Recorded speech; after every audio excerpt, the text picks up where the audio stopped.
Alors le graffiti, je suis tombé dedans au tout début des années 90. J'ai été happé par la culture hip-hop.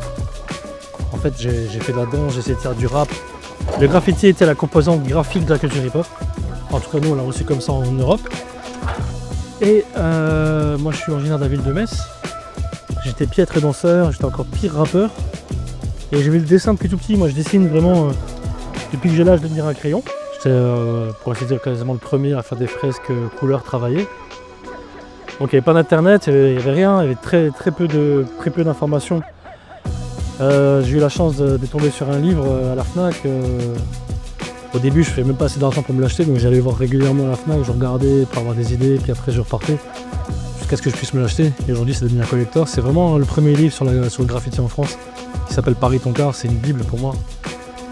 Mais en tout cas, mes premières influences, c'était les graffeurs parisiens. Vraiment, je me suis pris une claque avec les graffeurs parisiens, c'était totalement nouveau. Tout comme la culture hip-hop en général. Les mecs qui tournent sur la tête, sur le dos, le rap, la musique à base de beats de soul et de funk, c'était vraiment super neuf.